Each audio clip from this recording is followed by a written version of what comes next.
Bonjour, aujourd'hui on va regarder la citation juridique McGill. On avait regardé un petit peu au début de la session, mais aujourd'hui on va vraiment aller plus en profondeur et on ne va pas regarder la citation de l'UL qu'on avait regardé en plus de détails. Donc, je vais vous demander un exercice durant le quiz et durant l'examen final de faire une courte citation d'un projet de loi ou d'une décision ou d'une loi qui existe déjà.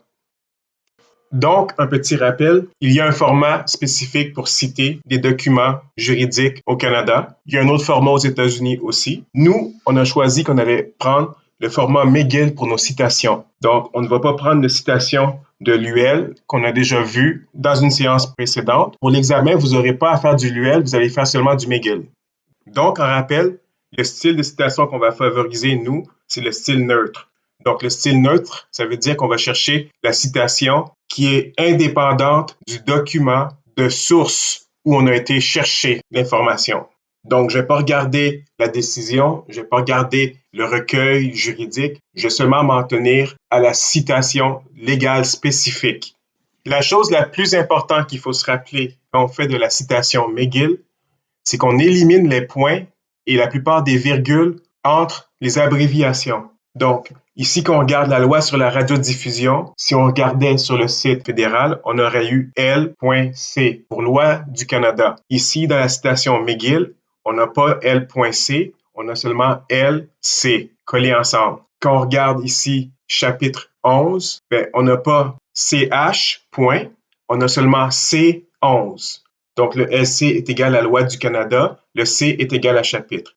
Quand on regarde la loi sur le droit d'auteur, on enlève les points. Donc, c'est LRC. Si on regarde encore une fois sur le site web du gouvernement fédéral, lui, ça va être marqué L.R.C. Donc, encore une fois ici, loi révisée du Canada, c'est chapitre. Si on compare avec des systèmes américains ou l'UL ou d'autres systèmes comme celui au gouvernement fédéral, eux, ils vont mettre des points après le C. Donc, si j'ai quelqu'un contre un tel, ils vont mettre un C ou ils vont mettre un CH point pour chapitre. Quand je regarde ici la décision R contre TELUS Communication 2013, CSC 16 au para, donc c'est pas au par point, c'est vraiment au para 5 à 10, virgule, McLaren, point. Donc le C, c'est pour le contre. En anglais, vous auriez eu un V pour versus. Il n'y a pas de point après le C ou le V, comme on le voit. Puis le CSC, c'est la Cour suprême du Canada. Encore une fois, on ne met pas de point à CSC, donc c'est CSC sans point. Et on met para si on veut citer spécifiquement un paragraphe à l'intérieur de ça. Dans d'autres systèmes, comme le LUL, vous auriez vu PAR, point. Mais nous, on met para. Finalement, on a le format abrégé. Vous allez apprendre à réduire la longue description d'une loi fédérale à ce qu'on appelle la citation abrégée. Donc ici, la loi concernant le droit d'auteur, on l'a abrégée à loi sur le droit d'auteur, LRC 1985, C, grand C-42.